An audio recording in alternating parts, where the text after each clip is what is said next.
Hefe, Oh, hey. Hefe, welcome to tonight's recording Yeah. of Babylon 5. For the first time, we're doing an episode called No Surrender, No Retreat. There are people watching this right now as early as some people are listening to this in 2023 and some people are listening to this one in 2024.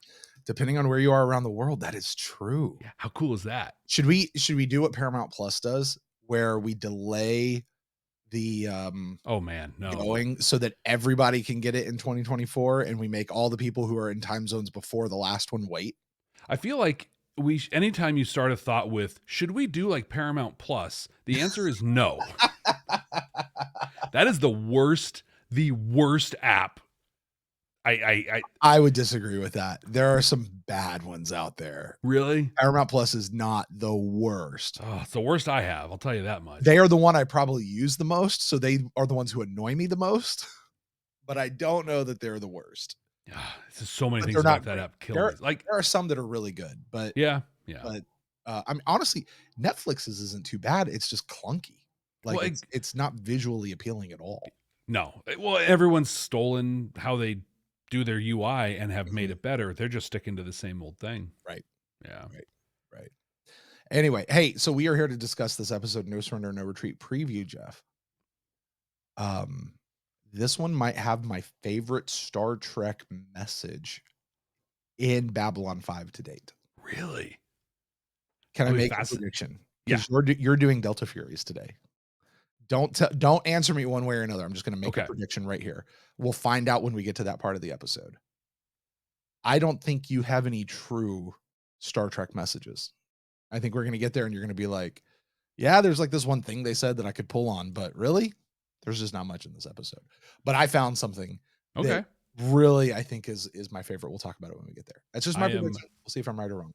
I am excited to see if you're right. What I will say, heads up for everybody, this Delta Fury recap is another opportunity for me to shamelessly plug my Star Trek podcast. So hey, I tell you what, I'm going to close my eyes and you tell the folks at home out there what's what.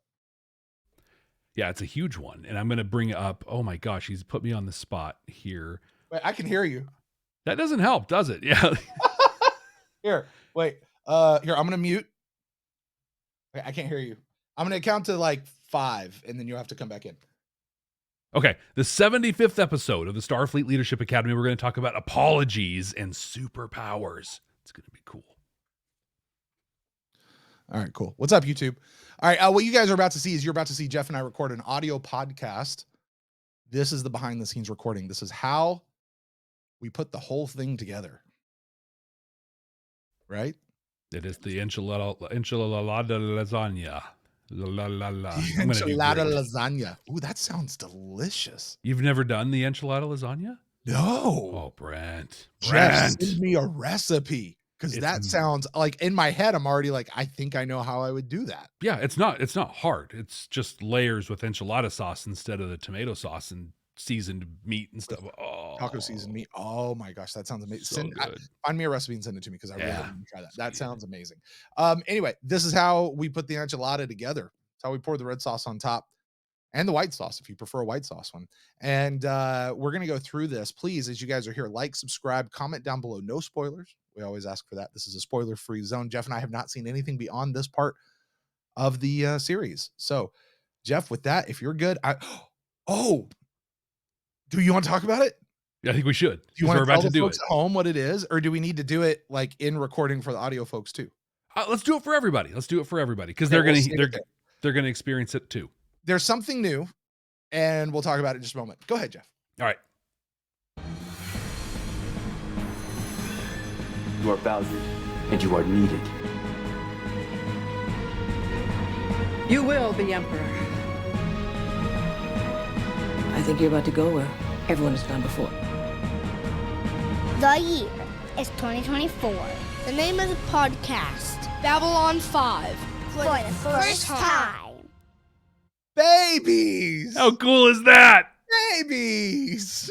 That's our kids. That's our kids. We brought them in. They're part of the Babylon 5 for the first time family now. Yeah, they are immortalized here in B5 for the first time world. Because once this stuff goes out on the internet, Jeff, it just stays there forever, even if you delete it. There it is. So that's sure. Yeah, that final line is an amalgam of Jeff's kid and my 2 kids saying that last line, mostly because we love them and we're proud parents and we just want to plug them and put them into the show, but also because we couldn't find that dude who did the other recording and had to make it to 2024. Happy New Year. Jeff, this is supposed to be an evergreen show. We're gonna break that rule for today only, just to say Happy New Year to everybody out there. Yep, absolutely. Because as we record this, it is the first week of 2024. Actually, as this goes out, it is January 1st. Yeah, so as we recorded, it's actually the last week of 2023. Fair. So, I mean, fair. Or at least that's what we're telling people it is. Yeah. Yeah. I think it's like, what is today? Yeah, there's like literally we can count the hours of the year left. Hey, should we start this thing? Let's start this thing, Jeff. I don't know how you're going to cut this together in the audio piece, but I've fixed worse. Babylon 5 for the first time. Welcome to Babylon 5 for the first time, not a Star Trek podcast. My name is Jeff Akin, and I am the one who was. And I'm Brent Allen, and I am the one who will be. And we are watching Babylon 5 for the first time for you, the one who is. We are 2 veteran Star Trek podcasters watching this show for the very first time, 30 years too late. But we're taking that skill we've acquired by overanalyzing everything about an episode, searching for deep moral messages, but we're looking to see how Babylon 5 is doing it in its own unique way. And because this is a Babylon 5 podcast, we're going to limit our references to Star Trek in this. And to do that, we play the rule of 3. That means each one of us gets up to and no more than 3 references to Star Trek per episode. That's it. 3. 1, 2, 3. No substitutions, exchanges, or refund. Hey, Brent. Hey, Jeff. We have a 5-star review. Oh, yes. This one is on Good Pods. What's up, Good Pods? Man, we hit Audible last week. Got Good Pods coming in this week. What's up, Good Pods? I'm going to butcher the name, so I apologize, but Grayen Straighten says, what a great discussion. I love how you get caught up on all the right story hooks. Your predictions, though, well, you'll see. Okay. Short and to the point. Like this episode, not where I expected it to end, but all right. It's like, and? Yes, and? Okay, Right. Thanks, Grayen. That's great. That works, man. I love it. Hey, listen, Grayen took the time to leave a review, and that is the most important thing. Long, short, they're all good. They all count the same. We love them all. Hey, we have another 5-star review. Oh, yes. This one from an app I had never heard of before until I received this one through email. This one is from Podurama. Podurama? Podurama. What's up to all our Podurama listeners? Ah. Well, El Jefe says, holy chopped and diced flarn, Batman. We found the last best hope for a great Babylon 5 podcast. We started a rewatch and looked for podcasts and found piles of spoiled spoo until we found the Intilza of all podcasts, Babylon 5, for the first time. I don't know when he wrote this. Do you have any idea how long it's been? Because I know we maintain a backlog of these things like something fierce. This was a while ago. Okay. Most of these are from a while ago. So it was before we started the new intro. Yes. With the whole Intil Za, we wouldn't. Oh, if was this so long ago, we wouldn't have known what Intil Za meant. And in fact, for now, then. In fact, I feel like almost everything in this outside of the spoo was a spoiler for us at the time. I don't think we even knew what Flarn was. Would it have been a spoiler, or would it have just been words that we couldn't possibly understand until we came upon it in the series? Everything in here would just have been gibberish to us. I gotta say though, the spoo was my favorite line of the whole thing. I liked it, but the spoo was the best part. Yeah, that's pretty great. Jeff, you know what else is great? What's that? This little game that we play at the end of the show where we like to predict what the next week's episode is going to be about based on title alone, never having seen the episode before, never looking at a thumbnail, and never reading a show description at all. Jeff, this is the part where we look back at last week to see what we said this week was going to be about. This, Jeff, as you tell me, is the season namesake episode. No surrender, no retreat. I feel like these usually happen about 3 or 4 episodes earlier in the season. Mm-hmm. But here we are, episode 15. No surrender, no retreat. Jeff, what did you say this episode was going to be about? I thought it was going to be war, right? We're going to go after the colonies. I didn't know exactly which one, but we're going to go and get them. But what I was hoping for and put on the prediction was that the Hyperion would be one of the ships guarding the colony, and that there'd be a run-in with Captain Pearce. I got the colonies and warish thing right. Oh, we're scoring each other, right? So you can score me. I don't have to score me. I'm still giving you full credit. Whether you guessed Hyperion or not, I'm giving you full credit. And by the way, we literally had the exact same prediction because it's what they telegraphed to us. They told us this is where we're going. We're going to start making the offensive. It's going to start at the colonies, then it'll go to Mars, and then it'll go to Earth. And presumably we're starting at Proxima 3 because that's really the only colony we've heard about. I think there's one more out there we might have heard about here and there, and that's exactly what happened. Yeah, frankly, if it wasn't that, it'd be super weird. Yeah. Like, given everything that's happened and they went somewhere else, wouldn't have made much sense. Do you think there are other colonies out there besides Proxima 3? And is it Orion 7? Is that the other one? I think so. Well, and now for a word, I think they said that there are 17 colonies and 14 different star systems, if I remember. How the hell do you remember that? I don't know. How do you know that? I could be wrong, but that's what I remember. Are you reading the scripts themselves? What are you doing? Just did a quick cross-reference right there through my database module to determine. Well, there was a graphic and everything on the episode. You pulled that up in real time, Jeff. Yeah, I didn't even look at my thing. It's just. Oh my gosh. Yeah, there's quite a few colonies, I believe. Okay. All right. Well, Jeff, since we both predicted exactly what would happen, why don't you tell the folks out there at home, maybe they haven't seen the episode in a while, maybe they haven't even watched the episode ever, they're just listening to us, which awesome. Tell them what this episode really was about and how correct we were. Brent, this episode begins on my 285th birthday. And guess who's back? Guess who showed up to my party? Veer! We haven't seen Veer in forever.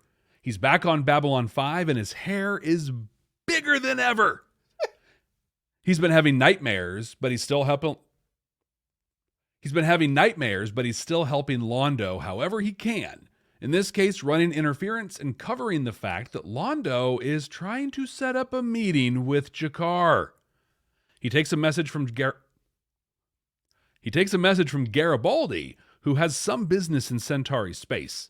Then he gets back to work. Londo gets that meeting with G'Kar. They meet in his quarters. He starts insulting his room, and then he catches himself. See, there's no yelling. There's no real bickering between the two of them. No, Londo's here to offer an olive branch. He's convinced the Centauri to throw in their lot with Sheridan. And he specifically says Sheridan, not Babylon 5. But he wants the Narns to do the same. In fact, he thinks that he and G'Kar should issue a joint statement to show solidarity. In an almost amazing apology, Londo pours G'Kar a drink to pay back the drink that G'Kar bought for him before the war. But G'Kar isn't there yet. He holds back, not throwing the drink in Londo's face or anything, but he gently pours it back into the flask. Dejected, Londo quietly leaves. What isn't quiet or dejected are the council chambers. Sheridan and Ivanova are laying it all out. Babylon 5 is taking the fight to Earth. They're going to liberate Proxima 3, but they're going to need help. They ask that the League Worlds tear up their treaties with Earth and provide destroyers to protect the station. But Sheridan is crystal clear. This fight is humanity's fight, and humanity's fight alone.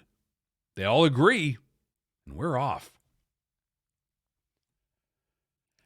Proxima 3 is secured even more securely than Maid Marian's Everlast chastity belt. But much like Robin Hood, Sheridan seems to have the key. He's got an incredible strategy, and he recognizes the names of some of the captains blockading the planet. The ones he doesn't recognize are likely loyal to President Clark. His plan is sticky, though. He wants to minimize casualties, and he wants to give the Earth crews every opportunity to surrender or ideally, join the cause. Marcus has done some recon, and it's time. A load of White Stars and Starfuries are en route. When they get there, the blockade is being commanded by Dr. Bob Kelso, who is a Clark loyalist through and through. But Captain Mackie McDougan and Sheridan, they go way back. But Kelso, well, okay. Captain Hall puts the pressure on and fires on the White Star fleet. Sheridan does not want to destroy the Earth vessels, so this isn't the one-sided affair you'd imagine it to be. An exciting space battle happens while Sheridan leans on the relationships and the cause. Mackie, on the Vesta, and Captain Eklund on the Furies, hear Sheridan and they stand down. The Juno retreats, flying through the jump gate and leaving the battle. This leaves Captain Kawagawa's Nemesis, the Pollux, and Hall's Heracles. A damaged White Star crashes into the Pollux, destroying both of them. And then Kawagawa surrenders the Nemesis. Sheridan gives Hall one last chance to surrender, which he refuses. But his crew, led by Commander Levitt, arrests him and he surrenders. The battle is won, and Proxima III is free. Sheridan meets with the remaining captains. After much deliberation, Mackie tells Sheridan what the captains have decided as next steps. Levitt will withdraw the Heracles from the war altogether, keeping Hall under lock and key until the conflict is over. Eklund and the Furies will help defend Proxima III while Mackie and Kawagawa join the cause. It's not a victory, Sheridan says, but a mission objective achieved. And Sheridan shakes Mackie's hand. Back on Babylon 5, Londo's hurt. He humbled himself, and he tried to connect with G'Kar. Sitting alone at the bar, he takes a drink. Then he sees another glass and a gloved hand reaching for it. It is G'Kar. He agrees to issuing the joint statement, and then he takes a drink, technically sharing it with Londo. Brent, this might be the re-beginning of a beautiful rivalry. Will you follow our legal order and share your initial reaction to No Surrender, No Retreat? This was a great episode. Yeah. This is just a great episode. This is exactly what I thought it would be. It went pretty much exactly the way I thought it would be, but it also surprised me in some places. Yeah. It surprised me how touching it was, particularly with the Londo and G'Kar stuff. That was a masterful scene. Masterful. That is a master class in acting between those two guys. Once again. Phenomenal. And how long has it been? We were just talking about this. How long has it been since we've seen G'Kar and Londo in a room talking? Yeah, it's been like so since an long. elevator, right? Uh-huh. Like, oh, it's just so good. And to be civil, it's been since the Coming of Shadows in the early second season. Mm-hmm. So long. Yep. And honestly, the crux of this whole episode is in that story for me. But the whole Sheridan stuff. I mean, he gets his people. They go out. They're flying, and of course, he meets people that he knows. Mm-hmm. And there's some people he doesn't know. And he can talk with these guys, and he can stand up to them, and he can tell them what's what, and he can reason with them, and he knows why they're there, and he can speak to them on that level.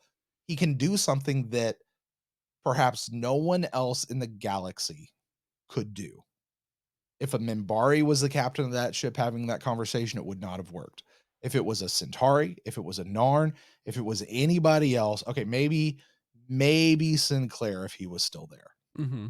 You know what I mean? But it had to be a human who was from Earth Force and signed on and had that same, background. Yeah.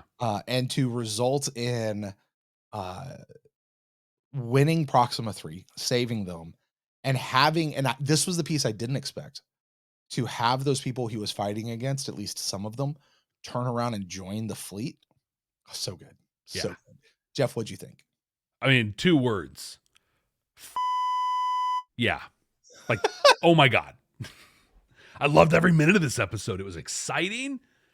The space battle was fun. It wasn't like when Delenn and her White Star Fleet fought the Drock, and it was like, this stuff doesn't make sense. Why are they like, everything that happened made sense. What I loved too is at one point I was like, we've seen these White Stars take down shadow ships. How are they not just cutting through these vessels like, a hot knife through butter? And then it hit where it's like, Sheridan doesn't want to blow them up.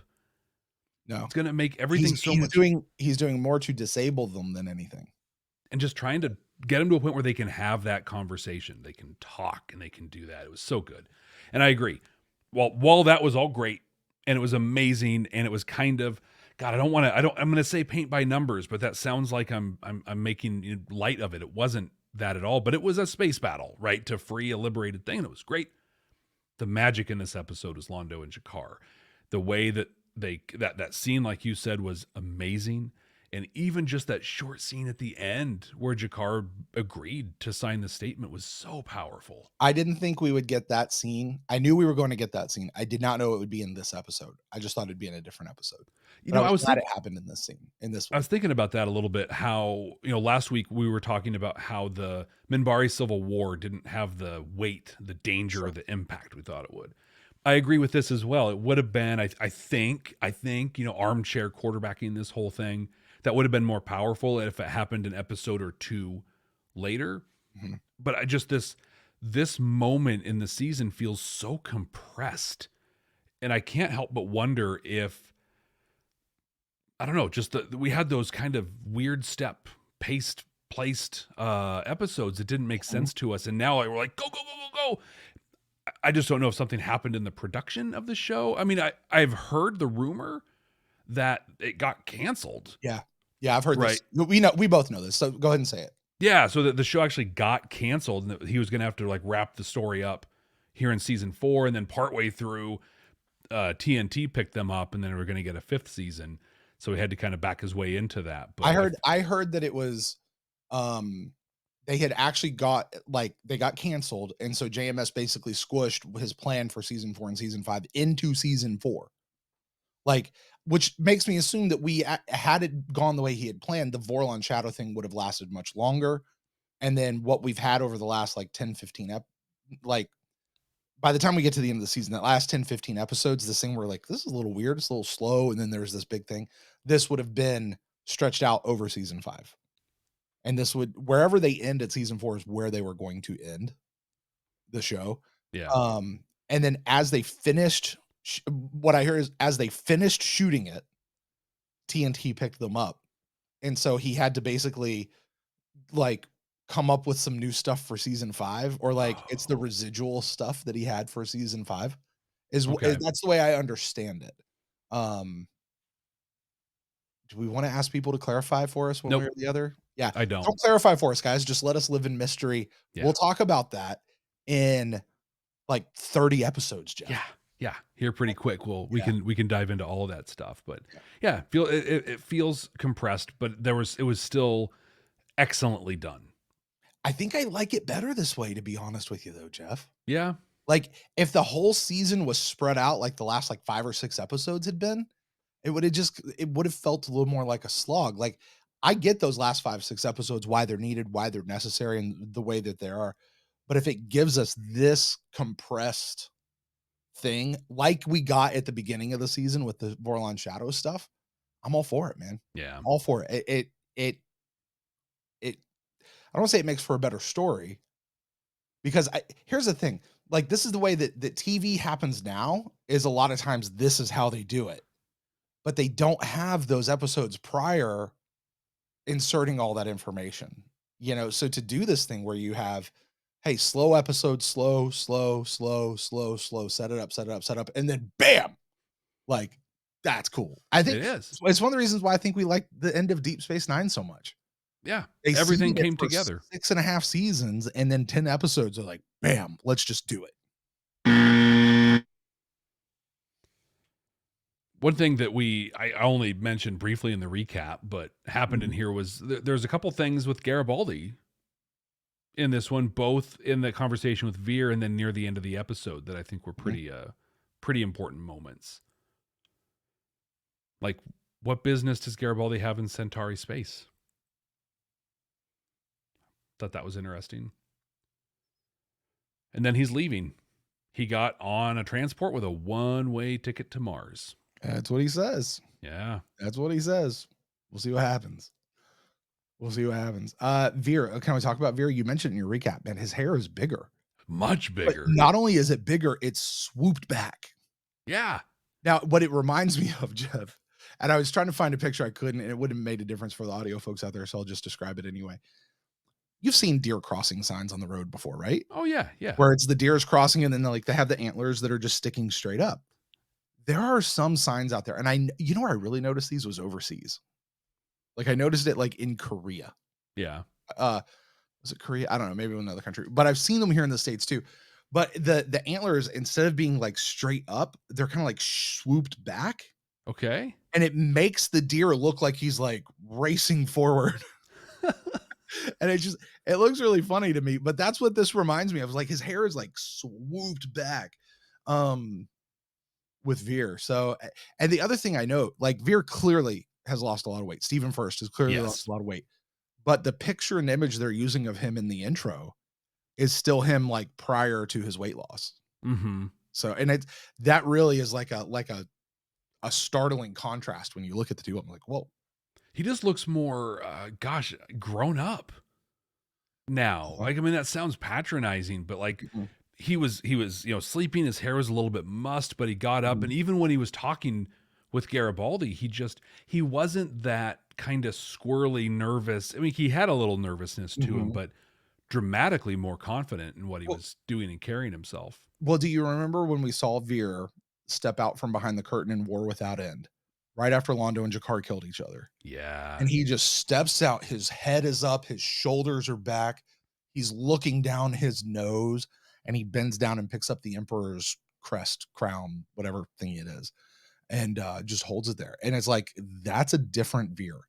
So if we're seeing him turn into that Veer, I'm here for it. Yeah, I agree. Let's talk about the go ahead. Oh, I was gonna say, you know what else I noticed in this episode? The new jackets that Ivanova and Sheridan are wearing. Yeah, they had like those kind of sash things for the longest time, and now they got these really cool jackets. Yeah, like are these like battle jackets? Like, hey, we're going to war, so let's get this new thing. Like, did they stand there for the Minbari seamstresses and let them? Did anybody get pokes? You know, Dylan sends a message across. He wasn't going to go stand there again. Dylan sends a message across. I need you to go to the tailors, and I have another gift for you. Or maybe she didn't need to. Maybe she already had their measurements on file. Mm-hmm. You know, if Franklin's still doing physicals and telling Ivanova that she needs to put on weight, then she could just send that information across. Right. I'll tell you the other thing I noticed in this episode, and this is it for the whatever. I dig the revamped set of the War Room. For the Voice of Resistance kind of setup? Yeah. Well, no, it wasn't even the Voice of the Resistance. It's where they were doing the meeting at the beginning of the episode. Oh, yeah. And like, I mean, it might have actually been the council chambers. They were bringing something to council. I'm not sure what it was, but it was this revamped set that they had. And like it opened with them like wheeling in clear chalkboards with their battle plans on it and different things like that. I was like, this looks cool, man.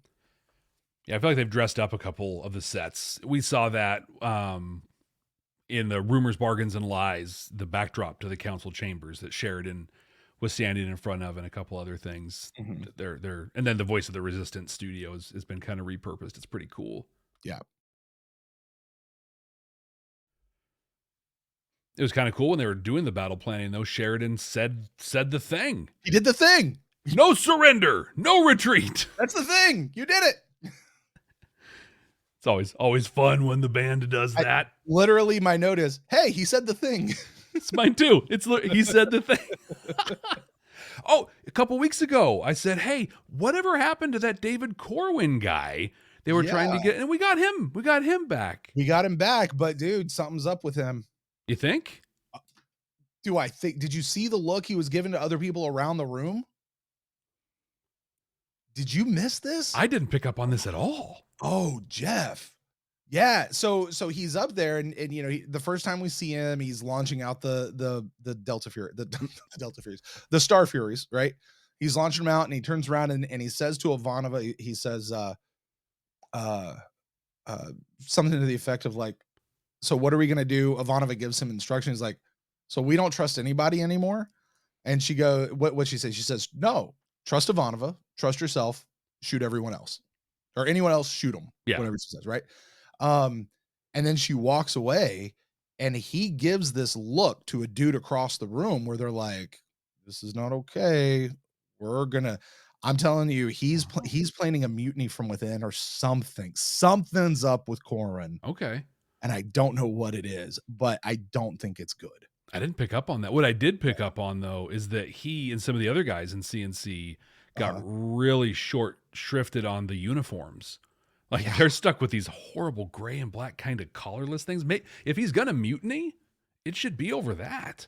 Well, can they join up with the security guys who have like the green jumpsuit thing or whatever that is? The Teenage Mutant Ninja Turtle thing? Get them that at least. Yeah, right? Yeah, those look terrible. But yeah, I might actually go back and watch some of those scenes because I did not pick up on that. Go do it. And I'd be curious, like shoot me a text when you do, because I'm curious what you think that's going to be. But what was great, the best part about this whole scene, we finally get a classic Ivanova line. Yeah. That has been missing for so long. For like 3 seasons. Right. Yeah. Right. It's great. Trust Ivanova. Trust yourself. Anyone else? Shoot them. I thought it was fascinating. There was a little bit with Franklin in there, and Sheridan wants him to get the cold storage telepaths ready for something. I have no idea what that's about. Yeah. No idea. I had a theory a while ago that Earth has a shadow ship in hiding that they held on to or whatever. Mm-hmm. And so maybe Sheridan knows this and he wants to get some telepaths ready to take it down or something. I don't know. Doesn't make a lot of sense to me, but yeah, we'll find out. He's clearly got something he's not telling us just yet. And yeah, I have no idea. Yeah. So the battle stuff happened. That was, I don't know if there's any, I mean, it's what I said. That's everything that happened. You know what I thought was interesting? Watching the Earth ships. There's the forward part of the ship where the battlements and stuff come out. And then right behind that's the section that rotates. Mm-hmm. The section that rotates is the part that had to have the bridge. Yeah. Because that's where people had gravity, right? Like, I was sitting there trying to picture, like, you're on the bridge, but your bridge is spinning as you go around. Well, I thought too, like, it's a very small percentage or portion of the ship that rotates, and right, like, is that all just like ammo and engines and stuff, or what is that? Yeah. So, I mean, the best part of the whole thing was watching how the battle unfolded. You had Captain Jellicoe there who was going to fulfill his mission no matter what. Mm-hmm. We're going to shoot him. We're going to take him out. A couple of them were like, yeah, I'm not firing on them yet. We're not doing that. This is not what we're here for. And Mackie, I like that is a name. Yeah. You know, old buddy, he's like, hey, listen, these guys are Earth's jurisdiction and we're just here. And Sheridan like just says, dude, that's BS and you know it. And he calls everybody out on it. Right. And then Jellicoe calls over to dude and he's like, hey, you're shelved. Hey, you dude back there, I give you a field promotion, take him out. And you know, he very, very briefly takes command of the ship, and then people are like, no, we're gonna stick with our captain. Yeah, this is a no-go. Right. And then we go back to the other one where he's like, no, we're gonna finish this, we're gonna die trying, and the commander's like, no, you're not, we're done. We're done. Yeah. And again, the crew is like, yeah, you're right, we're done. This is I think what I got out of that was, we'll call them the Clark loyalists or whatever, are pretty small in number, and for the most part you just have a lot of soldiers that are just kind of just doing their thing. I mean, they're following orders. And I love the line. He's like, listen, if you follow an illegal order, then you are an accomplice to war crimes. You are guilty of committing war crimes. Soldiers are expected to make their own choice in those situations, you know? Yeah, it sounds like Mackie was an instructor at the academy, and he talked some about like combat ethics and things like that. It was really smart of Sheridan to leverage that, but it also makes me wonder a little bit that if it wasn't Mackie there, you know, I mean, he would obviously have an angle with anybody that he knew, but I thought this was such a great angle of just the ethics of combat, and to be able to leverage that with the guy you learned it from. Mhm. 'Cause I think the actor in that scene too is great. He just had that moment like sitting in the chair, which by the way, like the arms of those bridge chairs are so uncomfortably high. The one with Captain Jellicoe, I was like, yeah, dude, that is not comfy. He's at either all. a very, very small person or those chairs are made for somebody else. Right. But Mackey's sitting in his and he's just like, you can see that on his face where he's just like, God, you're right, man. You're right. And what have we done? Mhm. And what am I getting ready to have to do? Because if I'm wrong, this is not going to go well for anybody. Yeah. But it turns out, and they said, okay, so just to recap, some stayed behind at Proxima to keep them liberated, Yep. right? To protect them in case Clark sends anybody else. Some went off to space dock. Yeah. They're withdrawing. We're not going to do anything. Presumably to go back to Clark or just to stay neutral. I think to out stay of it? neutral. It sounded like she's going to take off, go somewhere else to get fixed up, stay neutral, and just keep Captain Hall as a prisoner. Just be over here keeping this guy as a potential war criminal. And wait to see which side wins before coming back. Yeah. Who am I going to turn him in or do I need to run away? Right. And she's got, I mean, listen, that only works though if you have the crew behind you. Yeah. You know what I mean? But then Mackie and a couple of others, no, they're joining up with the fight, which I thought was really cool. I will say there was one name that I did not hear that I fully was thinking we were going to hear. Takashima. Oh, that would have been so cool. Yeah. Yeah. Yeah. Even if we didn't see her on screen, if we just got the name drop, Right. that would have been cool. Prep the Starfuries, Commander Takashima. Boom. There you go. That would have Oh, been no, cool. but here she would have been a captain. She would have been a captain and had her own command. You know, Takashima's going to join us with you, or Takashima's going out doing whatever. I Or whatever. Yeah, fully cool. expected her to be name dropped there. But yeah, other than that, Jeff, I mean, you're right. The battle happened and it was visually so cool. Looks great. Looks so good. 1997 effects are getting better around television as a whole. And I mean, for a show that had such a small budget, like they did phenomenal work with this. They really did. Really did. You know what it never looked like to me? It never looked like everything was CGI, and it never looked like it was models. You know, like when you watch Star Trek, sometimes it's just models, not just Yeah. Star Trek. Star Wars. Yeah. Star Wars. It's models, and it looks like models. You know, that's, and I know that everything was CG, but you know how a lot of times when you see CG stuff, it looks CG. Mm-hmm. This holds up today, and I know that we're watching the remastered versions, but these hold up today. It was so good. It's all about lighting, because I think about Battlestar Galactica, the original, when that was so clearly models. Mhm. But you can look at other ones. Buck Rogers was another one that was really clearly models. But some of the cinematic stuff, Star Wars and other things that were models looked amazing, and they looked to scale. And that's all lighting that happens. But it's with the CGI also. The way they program the lighting into it is a big part of it. Because like the early Babylon 5, like season 1 stuff, that just looked like polygons on a screen. Right. They weren't able to do, computer graphic lighting. Mhm. And now they are. They have that gorgeous scene I brought up a couple times of the sunset and stuff. Like they're really figuring that stuff out. It looks really good. Yeah. So good. So Londo and G'Kar. It started out so great with Londo knocking on the door and G'Kar just waiting. Just, I'm just going to let you ring a couple times and just see what happens. Well, to back up even further, I didn't put this together. This didn't cross my mind until this episode. G'Kar is back to Ambassador G'Kar. Yeah. He's not Citizen G'Kar anymore. He's Ambassador G'Kar. I hadn't even thought about that. Also, and I know there was a very small conversation about this, but who's in government? Who's in charge of the government back in Narn? In the No idea. No idea. You know, and the thing is, like, they tried to make G'Kar the leader of the government there, but he declined, right? Mm-hmm. G'Kar was still the sole surviving member of the Kari. Like, did they reform the Kari? Have they had, like, what are you going to do? If G'Kar says no, then what are you going to do? But he's returned as Ambassador G'Kar. I feel like both the Narn and the Centauri, we got left with pretty massive cliffhangers a long time ago.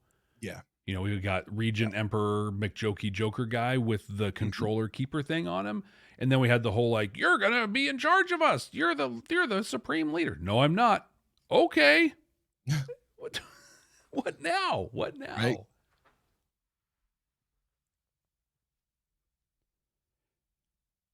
So they start talking and Londo catches himself, right? How quickly we fall into familiar patterns. Yeah. This was such great. I was going to say it's peak Londo, but peak Londo is, you know, forgot how to dance and is dating a former slave. But this was like peak enlightened and wise Londo with incredible self-awareness. He's finally learned, you know, maybe too little too late, but he's finally got it. He's come back to himself. You know, and you know, he come in, and the one thing I was really disappointed that Londo never did, and it wouldn't have done any good in the moment, but Londo never looked at G'Kar and said, I'm sorry, I was wrong. I should not have done that. G'Kar would have sloughed it off. G'Kar might have even punched him if he'd said it. He should have said it. Needs to be said. It needs to be said. And I'm going to say that, going back to saying something else I've said about G'Kar before in the past. Londo comes in here extending the olive branch. At one point, he even defends, I'm a patriot, and so are you. I'm just doing what I think is best for my world. But I crossed a line, and it was too much. And that is not what is best for our world. He needs to say it. He just didn't say it. But G'Kar, through this whole thing, keeps slapping away this olive branch that Londo is trying to extend. I get it. I understand why. I really do. I understand that it's justified. But I've said before, I'll say it again. Hanging on to bitterness, the way that G'Kar is hanging on to it, is like drinking poison while expecting the other person to die. This is going to eat G'Kar up. And he is never going to be able to get to a spot where he is free to live and free to be if he's hanging on to this the entire time.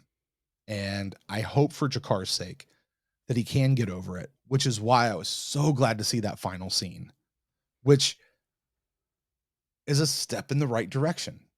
It's the first step. I really thought, by the way, Jeff, this is going to be something that plays out, right?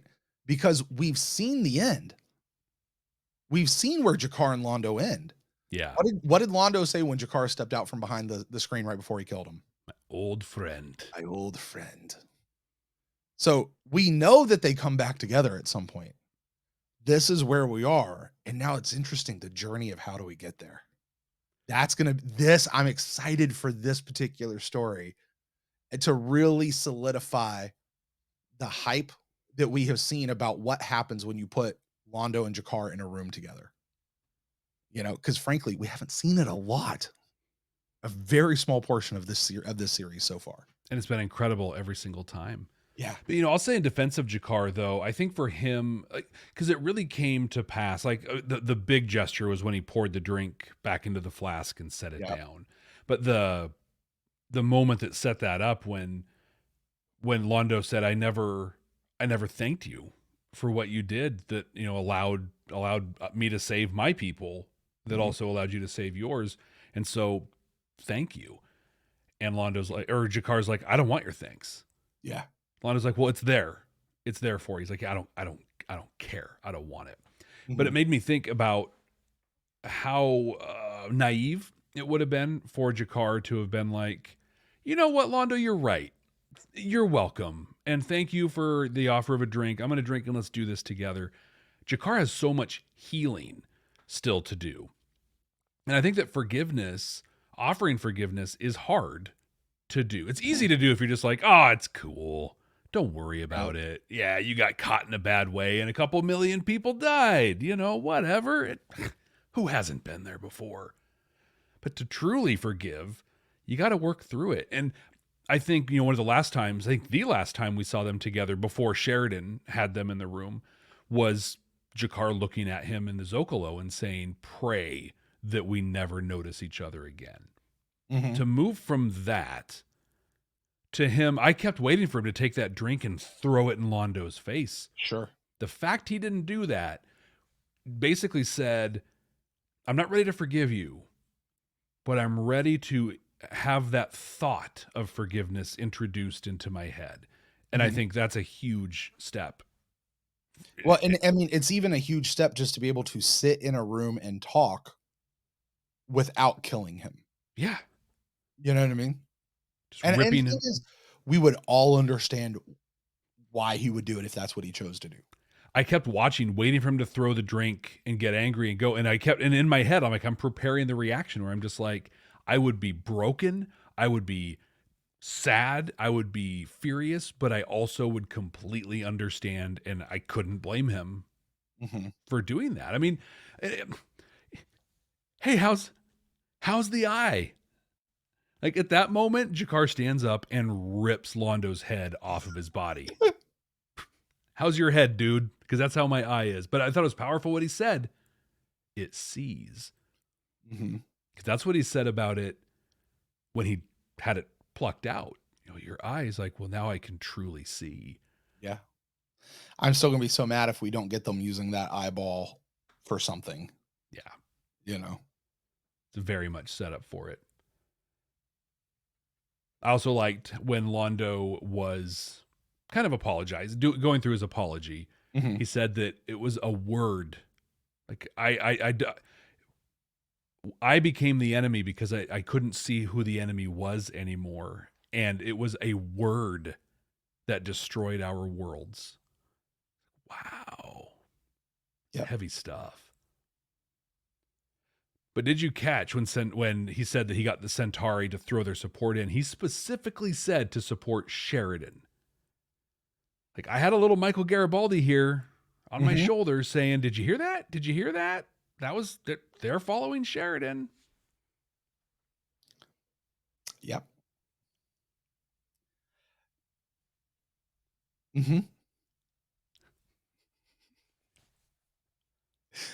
I'm sorry. This is, we said before we came on mic tonight, a lot of this episode is going to be like, yep, they sure did. Like that happened.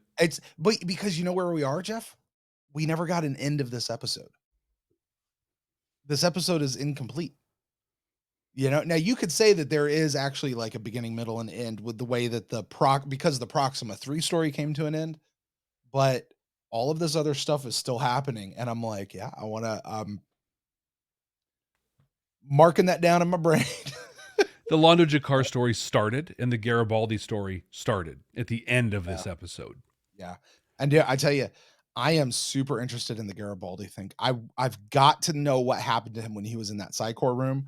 I've got to know when he looked in that mirror and something happened where he got activated or something happened and Bester's in on this whole thing. Like, I've got to know.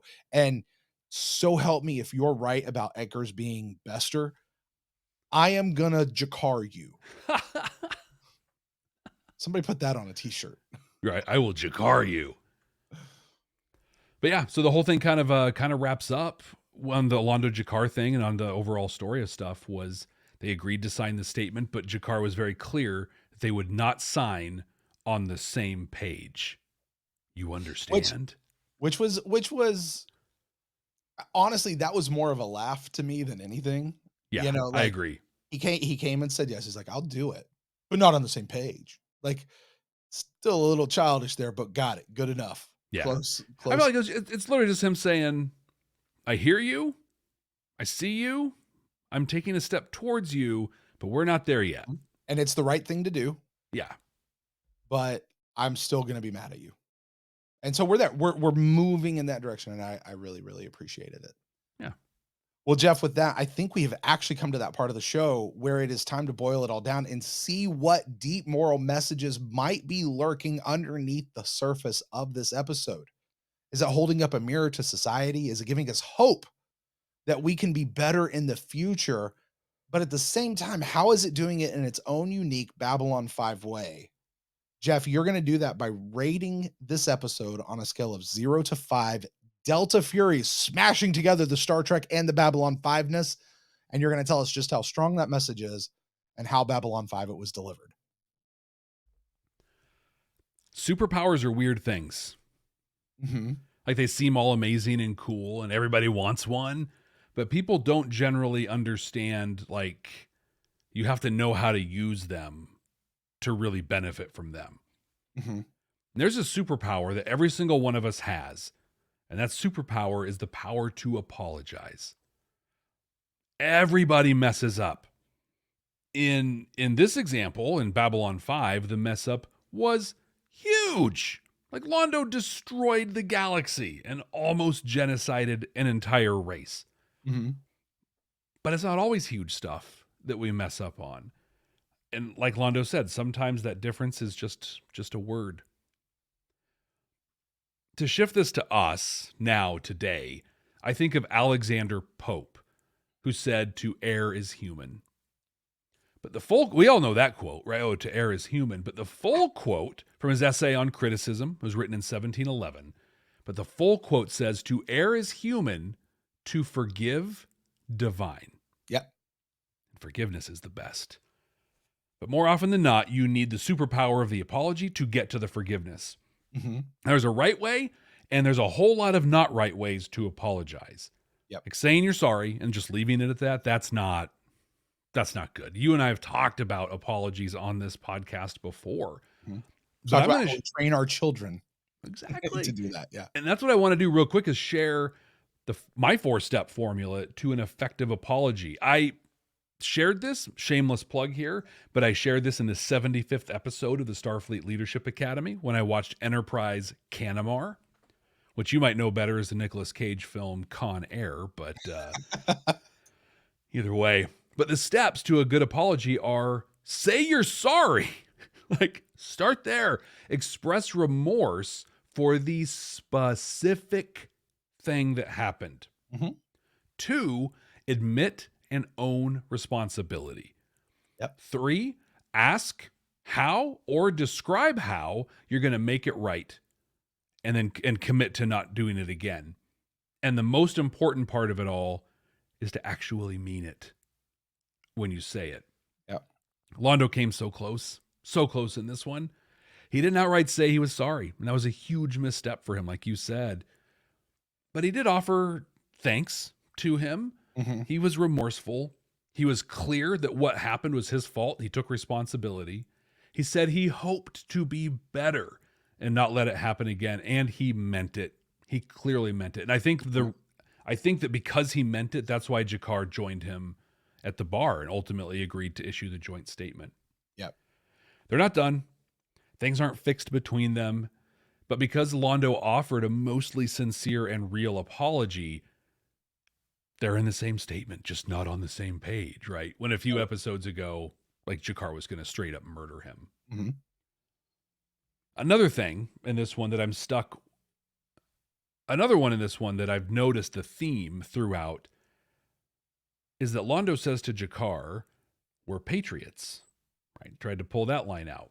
Yep. But there's a lot of patriotism in this episode. Sheridan's patriotism, not for a person, but for the idea and the promise of Earth. Garibaldi expressed his patriotism to that same thing to Veer. All of the other captains, including Hall, had patriotism in one way or another. Patriotism is one thing, but what you do with it is an entirely different story. Sheridan chose to use it to try and right the many wrongs that were done and to find the most peaceful solution to the Proxima III problem. Mm-hmm. But Captain Hall used patriotism to try and gun Sheridan and crew down and kill refugees and innocent civilians. Both using patriotism as their motivation, very different outcomes. If Londo's apology was a moral for us, a lesson to us, mm-hmm. this theme, patriotism, is the one holding up a mirror to our society right here, today, and right now. It's one thing to feel patriotic. It's okay to feel patriotic. But what are you doing with it? Are you hurting other people? Are you working to take away their most basic rights? Or are you building community and coming together on complex challenges to make this world and this life just even a little more tolerable for everybody? Before we went on mic, I think you said that you had some Star Trek messages on this one. So I've got my Delta Fury rating ready to go, but I want to hear what your thoughts were before I kind of give the final run on this one. Usually the way we do this is you give the rating and then the other person goes, all right, I'm going to stump for why you should change that. But you're going to have me do this before to see if I can't influence the rating first. Yeah, you prefaced. You told me this was coming, so yeah, I believe my exact words were, I don't think you have anything because I got something. And I'm glad to hear that. It's all phenomenal. If I could add one thing, not to the way you do it, just the way that we teach our kids, we actually teach them to say the words, "Will you forgive me?" I love that piece. There is a power in saying the words, "Will you forgive me?" because it forces the other person to either say, "No, I do not forgive you." And I don't care who you are, that sticks in your mouth. Like it that will stick in your mouth, and you have to be very deliberate to say, "No, I do not forgive you." We saw that with G'Kar and Delenn last season when Delenn freaked out that, we knew this was coming. We knew it was happening. We held it from you. G'Kar, I want your forgiveness. And he's like, no, I'm not there. I'm not there yet. Or to make the other person go, yes, I forgive you. And there's power in the words, and I'm so glad to the people who did the premarital class for my wife and I before we got married and taught us to do that with each other. And it has been phenomenal for our marriage whenever conflict arises, because conflicts arise between anybody who's in a relationship, to be able to go, I'm sorry I did that.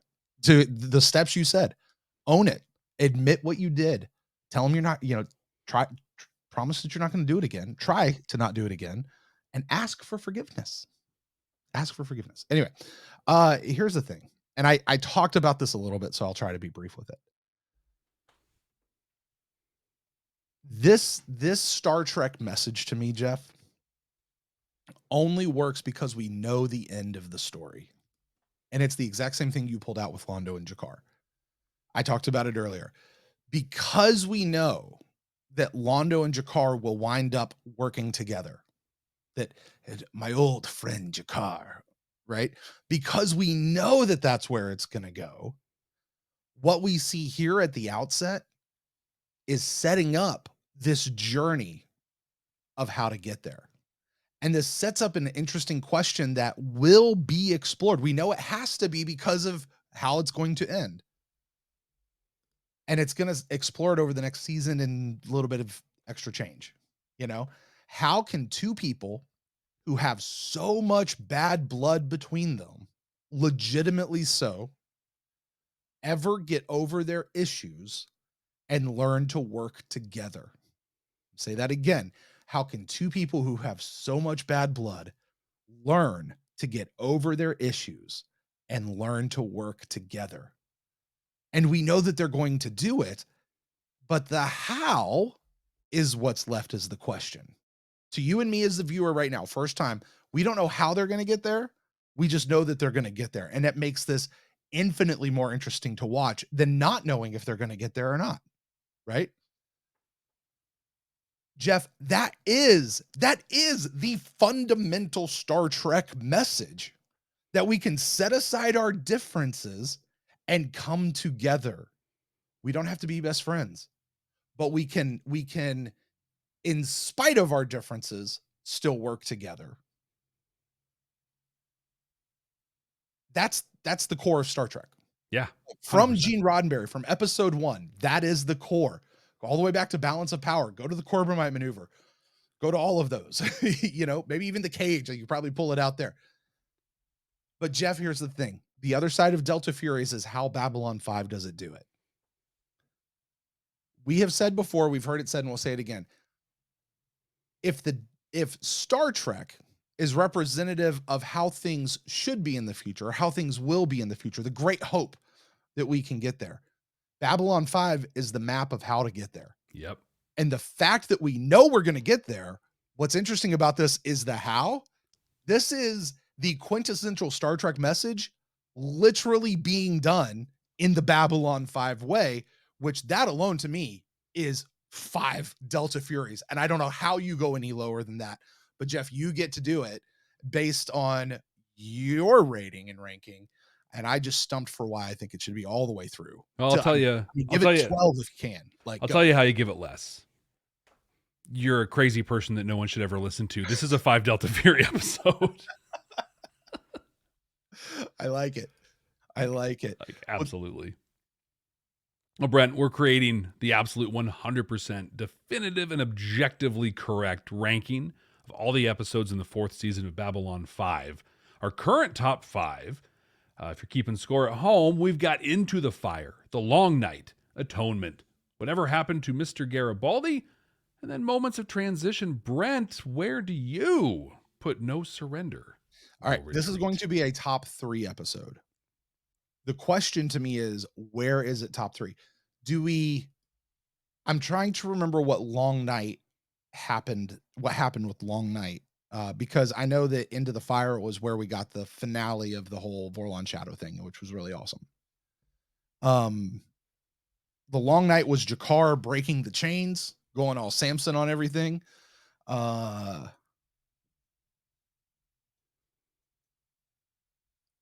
Yeah, I'm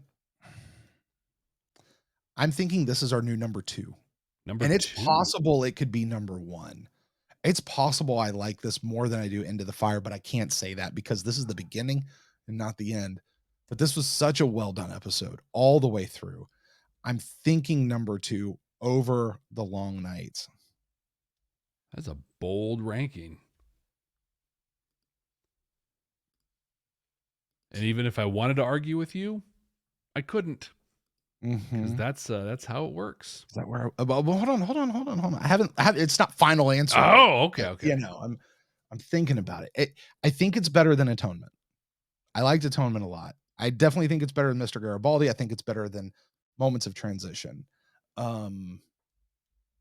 Because whereas Delta Furies really has nothing to do with how much we enjoyed the episode. Correct. It has to do with the message and how it was delivered. This is how much we enjoyed the episode. And when I sit back and think of what episodes have I enjoyed this season,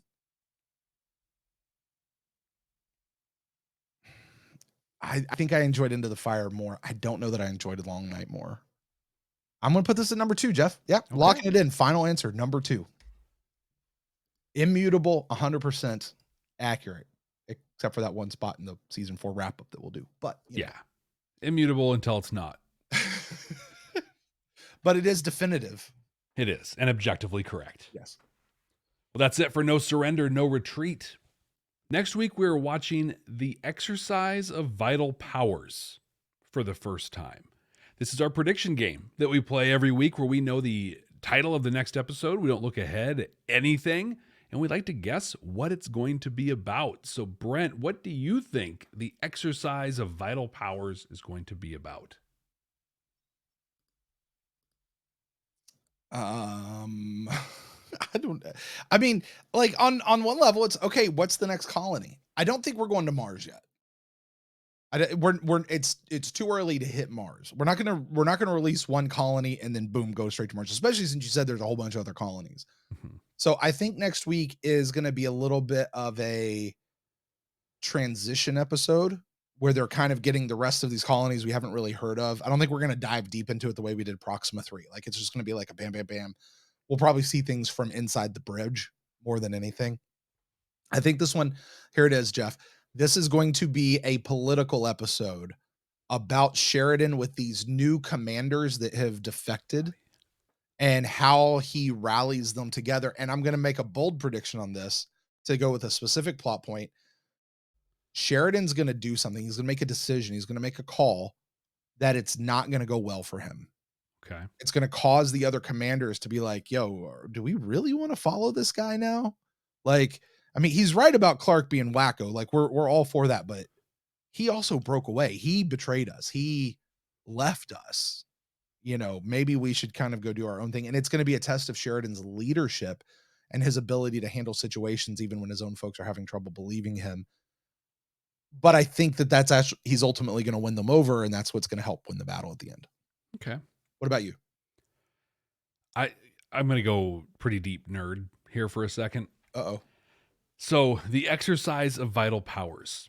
This is a line in how Aristotle defines our purpose in life and how we become happy as humanity. Is that what it's from? It sounds like it's from some sort of philosopher's thing. Yeah, I forget the exact quote, but it's something like the exercise, we achieve happiness and fulfillment through the exercise of vital powers through our own excellence with a clear scope and authority. Something like that. Okay. So I think I'm with you that Sheridan's forces are growing and he's got to figure out how to coordinate all the war efforts for stuff. Yep. So this is going to be Sheridan defining the scope and authority of the different personalities and command structures that are going to exist in here. But I also think that the episode, like the where that's going to happen is Earth is going to send, like there will be a space battle. It'll be Earth attacking Babylon 5, like a first wave attack on Babylon 5 with the intent to like feel out the defenses. But the other side of it is about happiness. So I think we're going to see Garibaldi arriving on Mars, and he'll be he'll be at Edgar's, the office building or whatever that's there. But Edgar's is going to remain a hidden figure. Let me rephrase that. Bester is going to remain a hidden figure. Right. And so Garibaldi's going to start getting frustrated. He's going to get mad. He's going to be bitter, angry Garibaldi that we've come to know, which is going to play on him not being able to use his skills, his excellence, and leading to his unhappiness for everything. But so we're going to get that piece of Garibaldi, and the big high point action of the episode will be the first wave attack on Babylon 5. Oh, we're going to get an attack on Babylon 5 rather than the going forward. Okay. Yeah, because they talked about having all the League Worlds provide a destroyer class ship to protect the station. 5. Yeah. While they're gone. Yeah. And so I could see them. I see Earth sending an attack in for the purpose of being like, how are they securing the station? But we'll find out right here next week. Thank you all so very much for joining us. Don't forget to subscribe wherever you're watching or listening. Leave us a rating. Leave us a review. We'll read it right here on the podcast. And please share this podcast. Hit the little share button. Send it to somebody who already loves Babylon 5 or is about to fall in love with this incredible series. So, Brent, until next time. Hey, Jeff. Yeah, what's up? Question. Have you changed the password to our email lately? No. You probably should. In fact, let's put it on a change rotation of like every 3 minutes. Yeah, I mean, I guess that makes sense. You really can't trust anybody anymore. Oh, no. Trust Brent. Trust yourself. No. Anyone else? No. Don't say it. Don't say it. Shoot him. In Valen's name. I mean, we're not some deep space franchise. This station is about something. There we go. Club 65, that is how we do that. Done. Jeff, boom. I would love to sit here and talk with Club 65, but we got to go. We got an episode to watch. Yeah, we got to get out of here. So it's gonna be a good one. You guys are awesome. Hey, bit.ly/B5 Club 65, capital B, capital C. Yep. Right.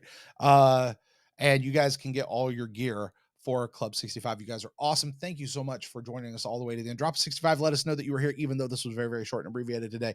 We'll talk to you guys next week. Bye. See ya.